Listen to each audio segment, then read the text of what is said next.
To have Dave Bennink here.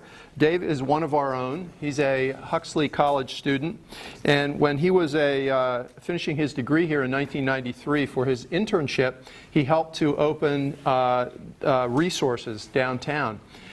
In many ways, he's still working on his internship.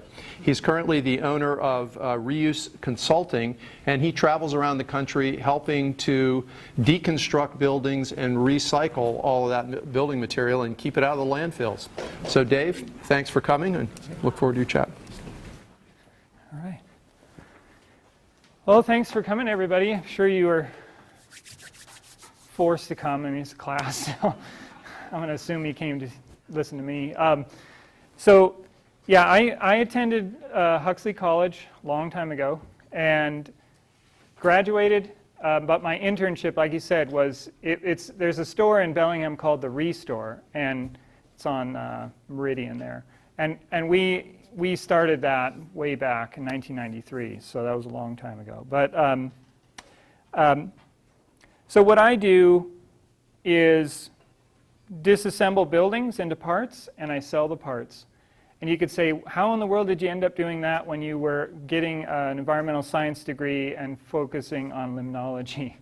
And one of the reasons we're handing around a clipboard is because I just wanted to get a sense of what everybody else is doing, because I started out heading in one direction and I took a 90-degree turn, but I feel like everything that I've done is consistent with my education and my goals of helping the environment. So, one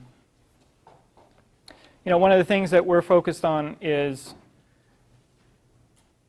going beyond that now, though, and helping in social and dealing with the financial aspects, everything you would think of when you think of sustainability. So, okay, whoop. Oh, never mind. I'm going to skip that one. Okay, so we harvest the built environment. And so we took us, I went to Resources, the company that hired me as an intern, and they were dealing with all kinds of water pollution and air pollution and recycling and things like that. And they were getting into the next level for them, which was building material reuse. And it was something I could do locally until I figured out what I was going to do. But essentially what we're doing is we're disassembling the buildings into parts so we can sell them, so that you don't have to cut down the forest to generate those materials. I've saved hundreds of acres of forest land, if you want to think of it that way, by drawing the wood from the buildings, from the built environment, instead of just continuing to log off more acreage. So we have been doing this for a long time. I think 100 million pounds is what we've diverted from the landfill. At some point it just becomes meaningless. The numbers, you can't really grasp what that means. But I think it's more of the social aspects of it that I find interesting now, because I basically the built environment, the work that I do there, that's ingrained in everything I do. Helping the environment is like a prerequisite of what I do. And then, so that frees me up to do more work or help more in social ways. So we'll get into that. But here's a list of some things that I thought you might listen for in this talk. Sustainability is a word that gets thrown around a lot. I think first it was like green building, and now it's sustainable building, things like that. So I don't talk about it a lot. I don't harp on it, but we're going to talk about the 3 pillars of sustainability.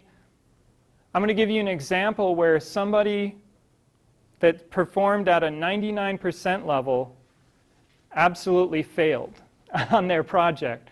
And I'm trying to apply everything that I talk about today. I'm going to try and apply to your life. Whatever direction you're heading in. You're not all going to head the direction I did, but you're going to hopefully learn some of these lessons that we've learned. Now, we're going to talk about how some good can come from a really bad event. We're going to talk about how we repurpose money and see that it goes in the right direction to help society. And we're going to talk about ways that maybe you could be sustainable and give some examples of how people, unrelated to what I do, have been, I've worked with them and helped them be more sustainable in their work. Okay? So my 22-year internship, a lot of people do an internship and then they head off in some other direction. I just stuck with it because I could see that there was a need there. It wasn't being addressed. You know, a lot of people weren't doing this. Things continue today, even now, to go to the landfill. But I realized that we could create a sustainable business out of what is the Restore. I don't know if anybody knows the Restore in Bellingham, but probably some of you have been there. You know, we help the environment. We're diverting things from the landfill. We're preserving the energy that's inside those building materials, like this table. It took a lot of energy to form this table. It took natural resources to do that as well. You don't have to go out and harvest them all over again. You don't have to expend the energy to reform that table if you just reuse it. So simple. You know, reusing things is saving all of these things. So there's an environmental component to what I do. There's a social component, because one of the things that you have to understand is we could just demolish a building with one person using a big machine. That's one job and one person. That's what we're doing now. It's going to take me 10 people. It might take me 20 people to deconstruct that building as fast as they are demolishing it. So that's 20 jobs. In fact, we figure that it's 20 to 25 times more jobs are created through my work than just demolishing things and throwing it in the landfill. Okay? We're doing a lot of job training to help expand what we can do, what I can do as one person. I'm expanding that by training other people to do what I do. We're doing things like assisting low-income homeowners. They can't afford to buy new, but they can afford our materials. So economic, we're helping create social enterprises. We're infusing money into inner city areas. And that's like, wait a minute, I thought you just were kind of working at the Restore. Well, I left the Restore about 12 years ago after I got it really going, or I helped as a team. I'm going to talk to you about how I'm working in inner city neighborhoods in some of the Rust Belt cities of America. Okay, and we're going to talk about how you can invest in jobs, not landfills. Okay, so here's an example of what I walked into. That upper picture there. It's a huge building complex just being flattened. There's only 2 people working in that photo. There's one person on each machine.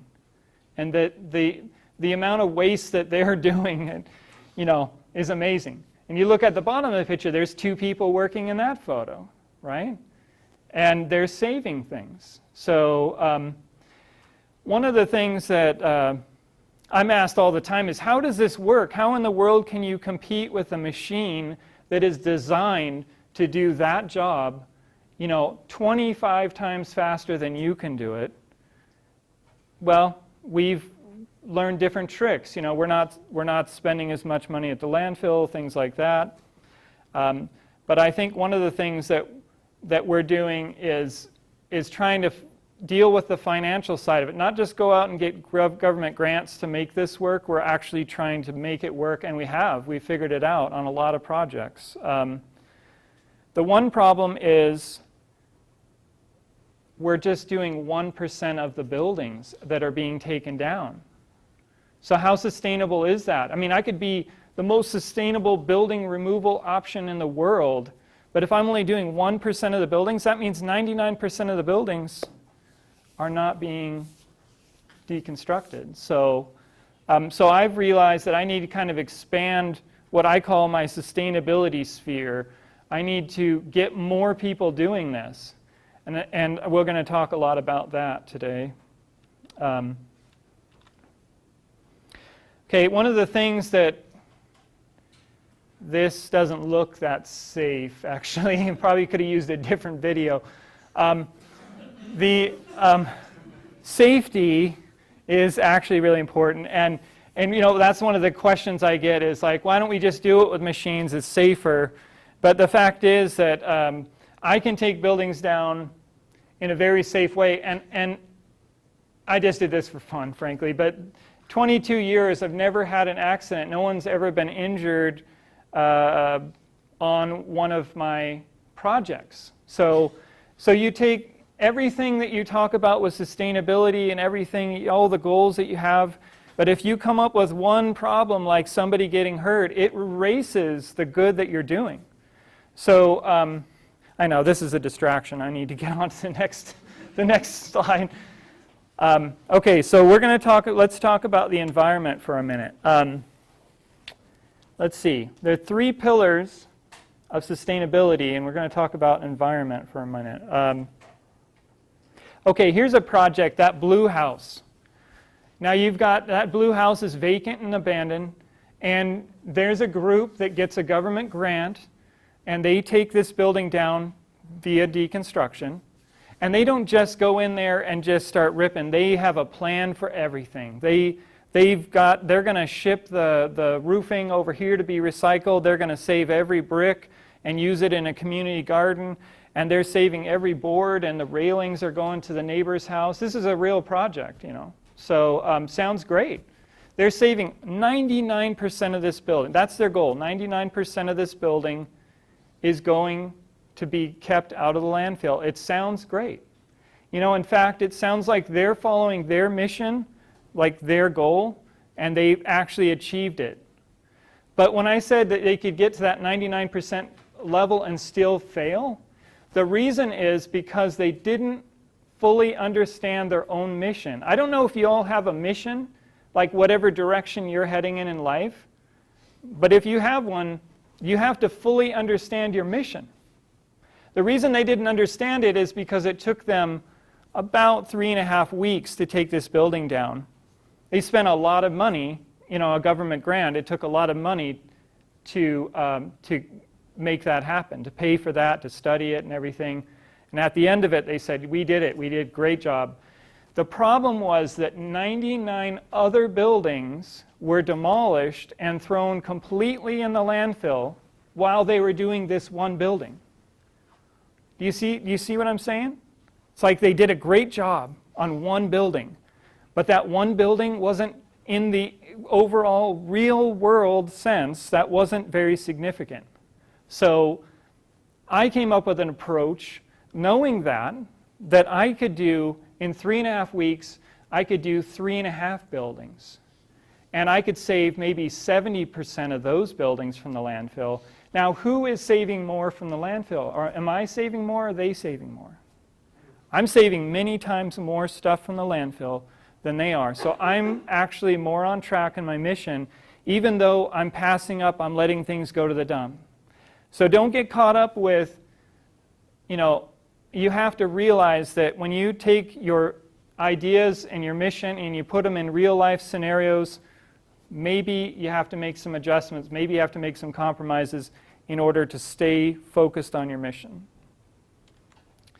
And to back that up, they say there are 250,000 homes that are knocked down every single year. It's amazing.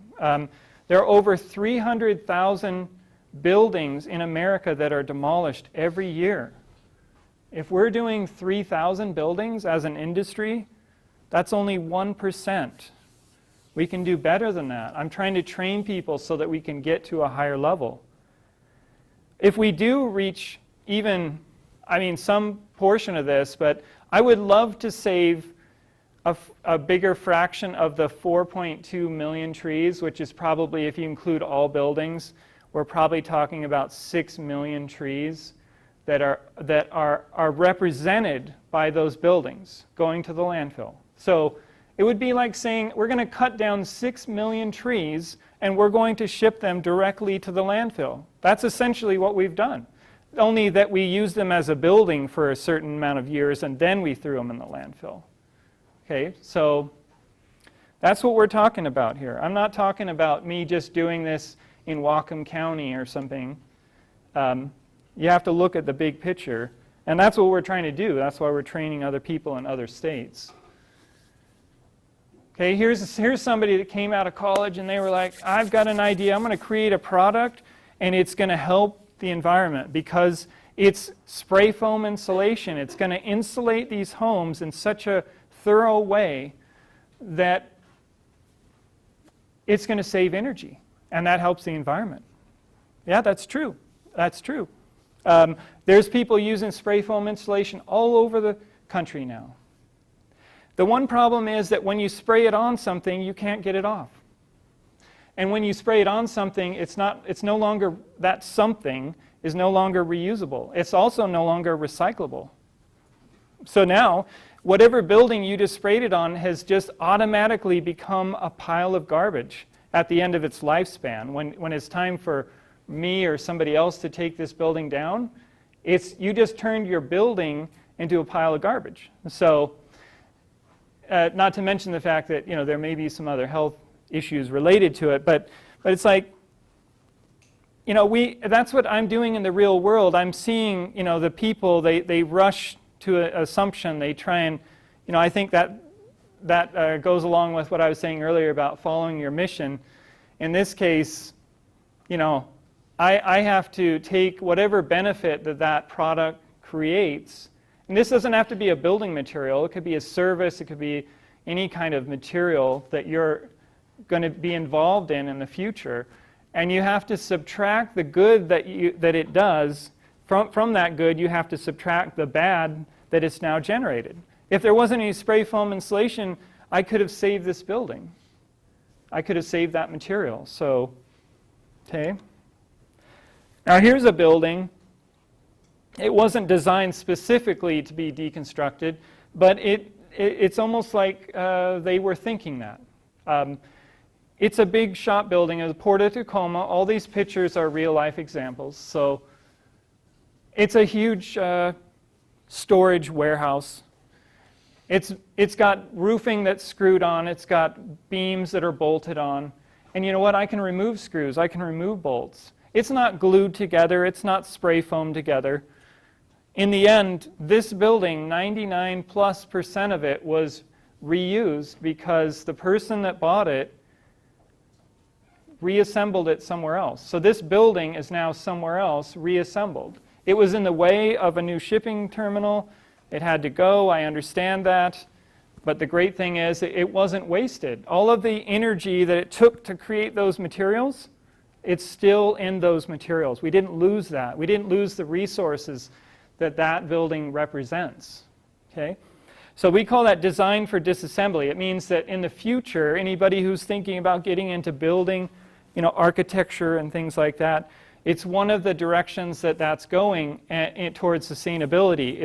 It's not just building a building that's green, that's saving energy or saving water. It's actually realizing that someday that building will be in the way, or someday it will be run down or something like that, and maybe it will be removed. Not all buildings eventually will probably be removed. So if you think of that when you're building the building, designing it, maybe you'll design it so that I can get it apart. Okay, and we're going to talk, let's see, what about the social aspects of this? I'm going to give you an example of Mount Baker High School. This is the old Mount Baker High School. It was taken down something like 1991. I graduated from this building. So I'm probably one of the few people from Deming that went into an environmental field. I don't know, So when this building came down, I'll tell you one thing about why I've been successful. I have a work ethic. I have an environmental ethic. And I put the two together so that I can aggressively and focus on my mission. I work for it. I don't just talk about it. I actually do the work. So, and people from Deming are hard workers, loggers and fishermen and farmers and so on. They were waiting at the side of the school saying, hey, we'll pay you money, and we'll even go in and save the flooring and the antique cabinets and the great theater seating and stuff like that. We'll save it. We want this material, and we're willing to buy it because they probably graduated from there. But the school said, no, it's a liability. And the contractor said, hey, I got a schedule to keep. and I'm not getting paid to facilitate this, so the entire building was demolished. Now I know some people snuck some stuff out of it because we at the Restore we did get some of those items later, but for the most part, these folks that were willing, with money and tools and maybe even a contractor's license or something like that, they just watched as the entire building got demolished and thrown away. And you know what? That was a huge waste. But the one thing that was different than all of the homes and barns and garages that were already being demolished at the same time, it was all in one location. So when you drove by the house, you drove by the garage that was being demolished, you're like, eh. But you drive by the high school and you see that massive amount of waste in one location, and that the fact that it meant something to people because they went to school there. And now all of a sudden it meant something. It meant something to the community. So you know what happened? The community got together and they said, man, we don't want this to happen again. What are we going to do? They got together and they came up with a plan, and that plan is the Restore. So if you wonder, where did the Restore come from? It came from this really bad event. Something really good. And if you haven't been to the Restore, you should go. Something really bad happened, and that's what generated this really good store, and that's created hundreds of jobs over the years. It saved millions of pounds from the landfill. And it saved way more material than this school. And in fact, I personally, after helping run the Restore for almost 12 years, I have worked in 170 schools. And I'm making an effort to make sure that this doesn't happen again. And it does, it happens all the time, but it's like, at least we're making an effort. So, okay, and thank you for that. Okay, so that's one thing you got to realize. Sometimes people need something really bad to happen in order to change things or to go along with change. You and I, we don't necessarily need that.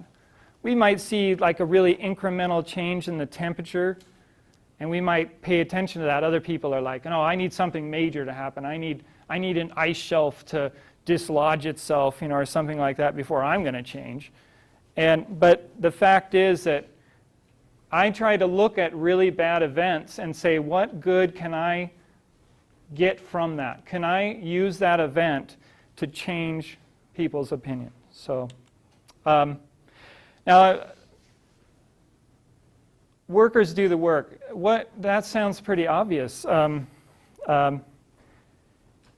Essentially, what I'm trying to do is repurpose workers.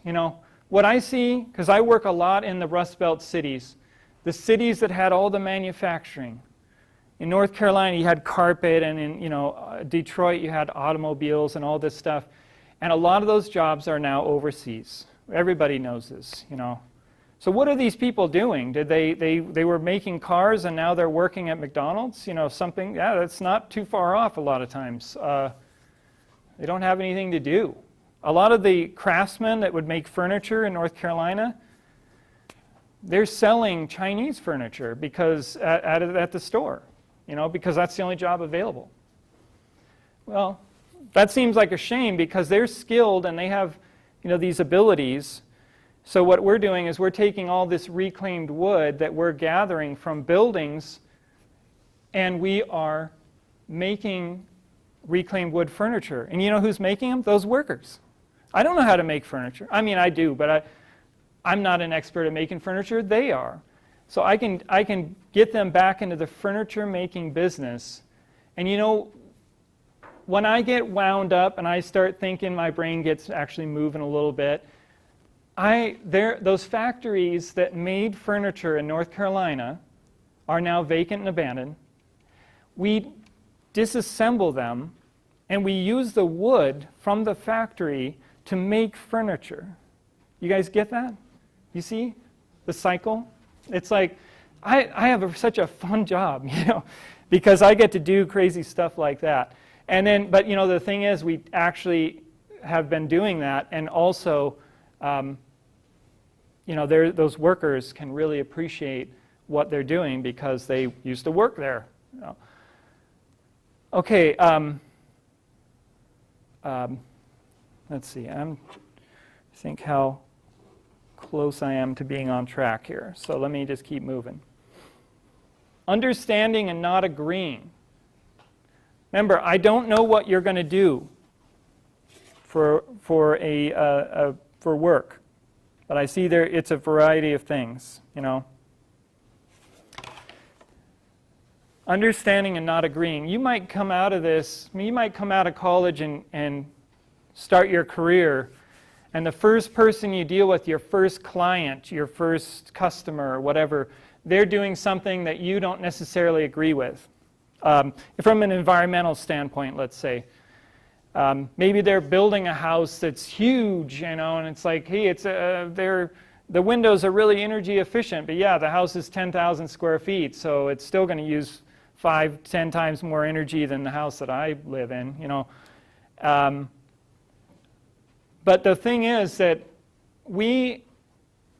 I personally, and I see sustainable businesses involving themselves in unsustainable projects and work, because I'm not willing to stand around and wait for somebody who's already sustainable to call me up, okay?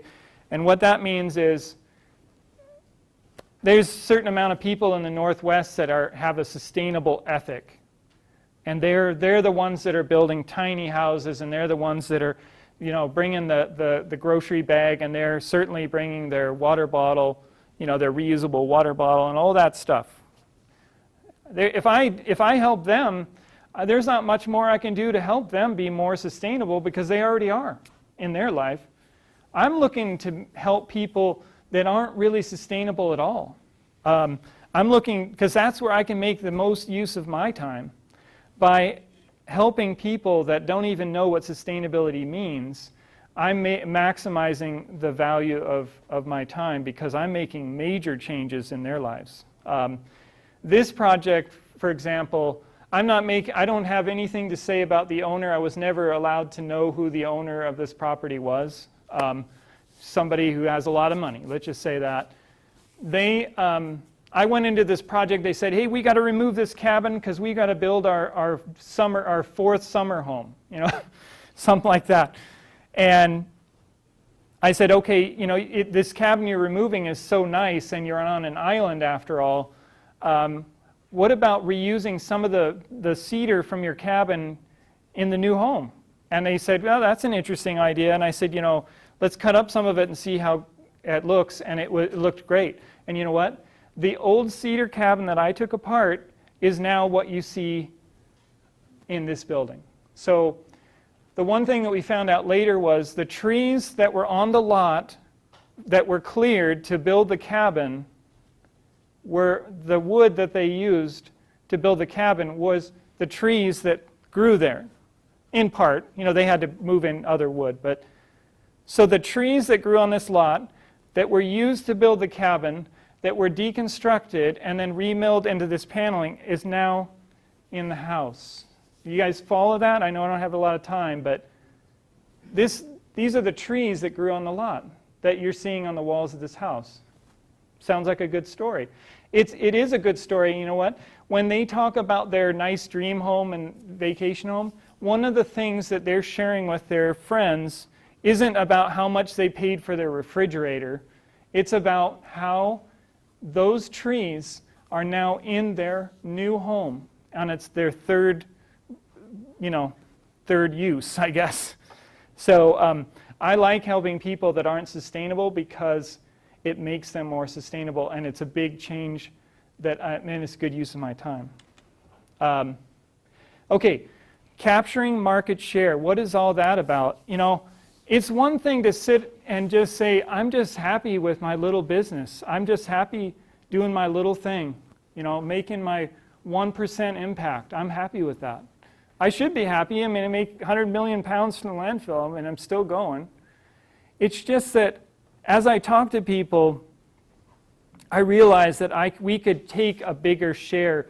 We could, you know, 98% of the people I talked about when I would explain to them, well, here's what demolition's all about, and here's what deconstruction's all about. And 98% of them said, that's great, that's what we're going to do. But then they said, we'll do it if it doesn't cost too much or if it doesn't take too much.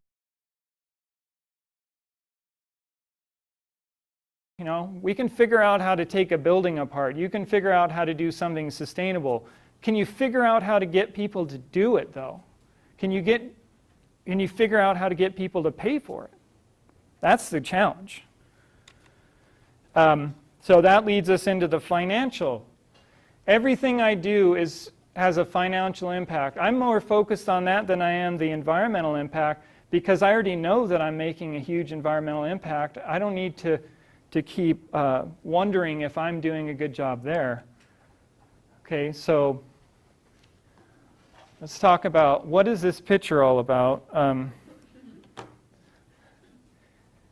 I go into the inner city of Youngstown, Ohio, in this case, and there aren't a lot of jobs there. I mean, I don't know where you're all from, but this isn't Bellingham we're talking about. This is Youngstown, Ohio. At one point, they had 265,000 people in the area. Now they're down to 85,000, at least when I was helping them. What does that say? It's just like that's almost unbelievable, that they had such a collapse of the economy, which led people to leave, which led to thousands of vacant buildings, which that's a whole nother story for another day. But so I go in and I help this nonprofit, and the nonprofit doesn't have a lot of money, and they have a lot of problems to solve in their community. Some of them are environmental, some are social, and then there's the financial issues that keep them from doing more. And I say, okay, what am I going to do? I'm already helping them save these buildings from the landfill. That's great. What more can I do? I'm already helping them create jobs for these inner city youth that can't find any work. That sounds great. What more can I do?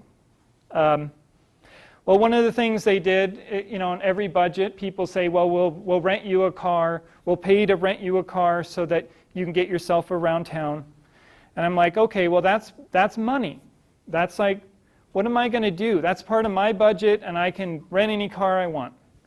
So what I started doing, instead of renting a car, I would go to the bike shop and I would buy a bicycle for the same cost as the rental car. I would find out what a rental car costs, and then I would spend the same amount of money on a bicycle. So I'm not wasting any of my clients' money. And that's what we did here. There's the bicycle. At the end of the job, I go home on an airplane, and the bicycle remains. And you know what? A lot of these folks that you see in the picture here don't have a car. They can't afford it. They lost their license. It's keeping them from being successful. It's keeping them from getting a job. So I donated the bicycle to one of these folks. And I've done that 9 times now. So I call it completing the cycle. You see, I like all these little buzz marketing things that I do. But the point is that I took the budget, I took the money that existed, and I repurposed it into something good. I got some exercise, I got to see the town, but somebody after that got a bicycle that they could use to get themselves back on track. Okay? We invest in jobs. We don't invest in landfills. It's funny because you could say, this has nothing to do with me. I'm not going to get into building materials. I'm like, neither were a lot of these people. These nonprofits, they don't know anything about building deconstruction. They don't have anything to do with the built environment. They're there to try and create jobs, a lot of them. And it's like, well, how did they get it doing this? And it's like, well, the government invests in some of these neighborhoods. They try to help these blighted neighborhoods out. They send money into the neighborhood, but that money gets used to demolish buildings a lot of times, and the people doing the demolition don't live in the neighborhood. So what happens is the government, we all pay the government, and the government now pays the demolition contractor, and the demolition contractor pays his workers that don't live there. So how much money actually stayed in the neighborhood? Can you guess? None. Not a dime.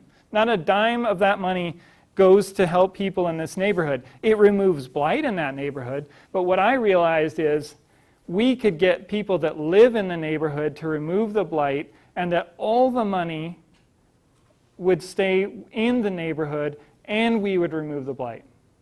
Does it make sense? And the other people, not only are they investing in the suburbs, the suburban companies that come in and do the work, they're investing in the landfill, because you know what's happening? The other companies that were all paying the government to fund this, they're spending a lot of their budgets on throwing everything away. And I don't spend nearly as much. I spend my money on creating jobs because I don't throw that much away. So if they spend $4,000 at the landfill, I might spend $1,000. That gives me $3,000 to keep these two guys working in their own neighborhood. Okay? That is what I call sustainability. You can argue about it, but that's what I call sustainability. I've been doing this for years, and I didn't even really think about it until we actually got it going, and then it became clear to us just how good this actually is working. So here's just another example. We're getting to the end here. Okay, money flow. We just talked about how the money is flowing into these communities. Like this is Buffalo, and those blue dots represent about 7,000 houses that were removed, and all but 70 of them were demolished, and about 70 of them we deconstructed. So, but it's a start. You know, we got some people working. The demolition guys didn't. We invested in some neighborhoods, and demolition guys didn't. Okay, so we created jobs. Number one there, we created jobs for that guy. Number two, we removed a beat-up building where number two is. Number three, we sold the materials to a low-income homeowner that lives on number three there. So that's some good examples. I wish there were more of them. I wish I could say that we are doing it every day and it's working everywhere. But it just takes people that are, motivated. Okay, so mainstream sustainability. That's the thing. I could sit down in Seattle. I just won a sustainability award there, and the thing is, I could just have meetings and go to lunch with all these sustainable people and these contractors that build. They focus on energy efficient buildings and all that. But I would rather spend my time in places like that inner city neighborhood where they don't know the definition of sustainability, but I can get them creating a business, that hiring their neighbors and their friends and stuff like that, and doing that work. They don't even have to know what sustainability is. They just know that this is a business that they can make money at, and that there is really no downside to it. So that's the good thing. To do all of this, we're trying to accelerate the pace of what we're doing. I'm not happy with how much is getting done. We're looking to create more partnerships and repurpose more workers so that we can get this type of work done faster. Because the thing is, while I'm sitting here talking, 99 buildings just went to the landfill. And that's the fact, So here's some quick examples. You'd say, well, I'm not going to go into building materials. I just want to be more sustainable in my work, whatever my work is. So you could use some of these examples to get you thinking about, how could I do more with what I have, This public works official, a tree blew down, and their job, they call them Winfall Trees, it blew down in the rain and wind and everything. And they could have just called a company to haul it out and cut it up. You see them, they're cutting them up into rounds, and then they get rid of them. They might recycle them, they might turn them into firewood. But in this case, they made a small effort to go a little bit farther, and the tree was milled up on site into lumber and repurposed into homes and into a local home. That's they don't have anything to do with building deconstruction And in fact, we're not even talking about a building here, but look what came out of it. This isn't turned into sawdust. This isn't thrown in the landfill. This is what that tree represented. And so now one more tree doesn't have to be logged off because the tree that fell over, well, you know, you work at a grocery store. Maybe it's your summer job. And they say, you know what, we're going to get rid of all these metal shopping carts because we're going to plastic. I don't know why, but we're going to go there. And you say, well, we could send them all to the metal recycler. That's environmentally sound, right? And I go, yeah, that's okay. You know, that's okay. But you could do what the Restore did, where we took in 300 shopping carts that, well, 20 years ago, but we took them in, we cut the bottoms off, we made them all into four-wheel carts. We put plywood on them so that they were these four-wheel carts, and we sold those. And then we took the tops of them off and we made them into little stackable storage bins and things like that. That's what we did. These guys, they got even more creative. I don't know if they could handle 300 of them, but you know, they came up with some ideas. So it's like, but what does this have to do with, well, it's the person at the store that made a decision. You know, maybe they went beyond their paid work hours. Maybe they just said, you know what, I'm just having fun with trying, you know, this is something, I work at a grocery store and I'm going to do my job for 8 hours a day and I'm going to come home and I'm going to do a little research on my own and I'm going to try and find some way to repurpose these things. So, you know, these, that's a pallet. That's a wooden pallet. You see it? It's like a wooden pallet that they took apart and they made it. Those are pallet boards.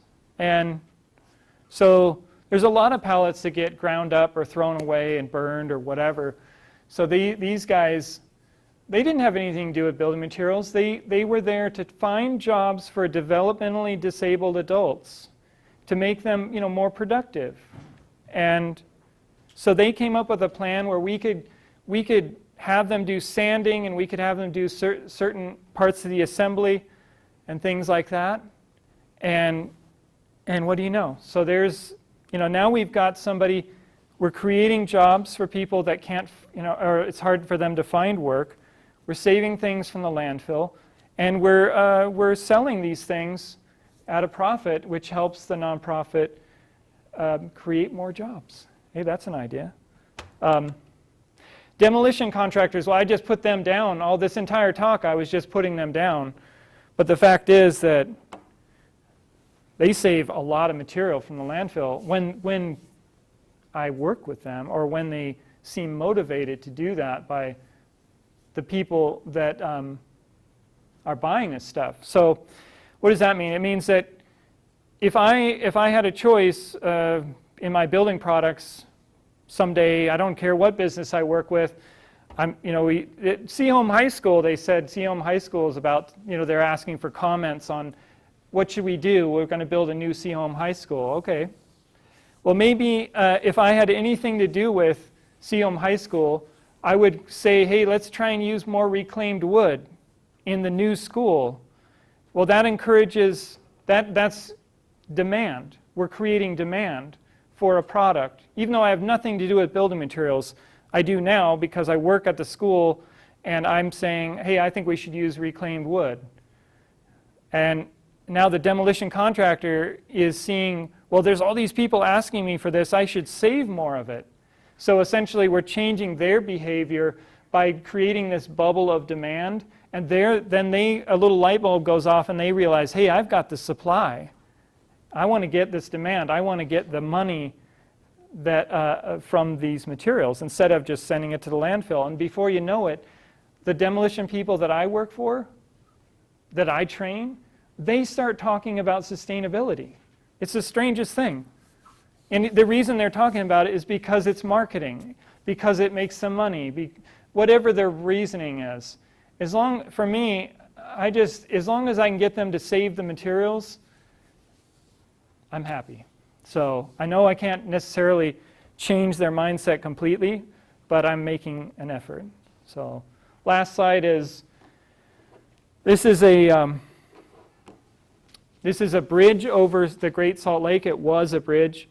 It was 12 miles long. At the time, the demolition contractors that were bidding on it were just saying, we're just going to man, this is going to cost a lot to throw away. One of them got creative idea. They won the bid. They did the job. And $100 million in sales later, they sold all of the redwood decking and all of the Douglas fir pilings. They remilled them into things like these trusses and things like that. And the reason I bring up this slide is just sometimes sustainability, there's some opportunity out there to get something going and to make a big positive impact where there was nothing before. And so if we're all looking for those opportunities on a daily basis, looking for the opportunity to be more sustainable, to make ourselves that way, to make whoever we're working for more sustainable, I think that whoever in this company called Trestlewood, whoever made the decision that they were going to make this effort, a huge departure from what they normally did, throw everything away, go fast. Okay, let's completely switch our plan. Let's go carefully. Let's save everything. Let's start an operation where we mill up all this wood. That is a huge jump. Somebody made that decision, whether they were trying to be sustainable or not. And now it's become, it was just a major, it was probably the biggest deconstruction project I've ever heard of. So that's all I have. I guess if I had any kind of summary, it would be what I realized while I was putting this presentation together is that I got into this to help the environment. That was my reason to be at Huxley at Western. That was my degree. That was my internship. But once I got that dialed in, and I really felt like I was helping the environment, it freed me up to think more about the sustainability of what I was doing, the sustainable aspects of it, to deal with the social issues. I'm the one that's in the inner city. Other people, they might just go and say, look, I can make more money. I can take this big warehouse down or a factory, and I can make hundreds of thousands of dollars. And they would be helping the environment, but they may not be having the social impact that I'm trying to make. So I think that's part of something you'll have to think about, whatever direction you head in. So I don't know if we have any questions. Do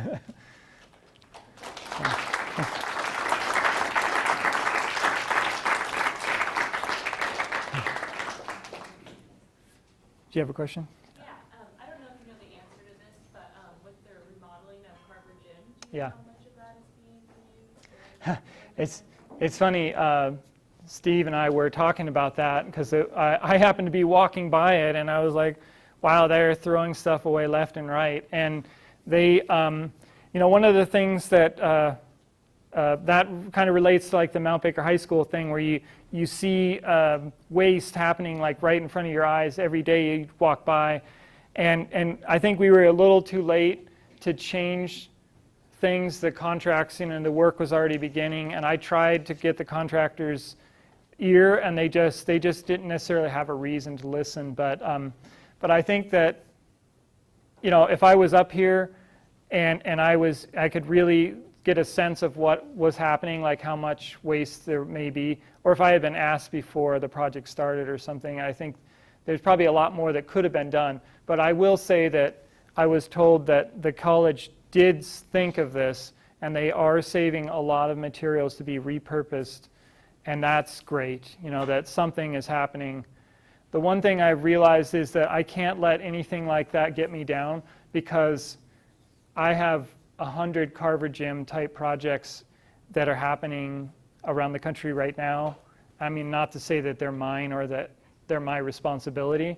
It's just that this kind of waste, happens on a daily basis, and you just have to realize you can pick your battles and say, this is my one battle, and I choose to fight a little battle on all these projects, not just one. And so when I realized I was hitting a brick wall with them, then I had to keep moving to make an impact somewhere else. Yeah.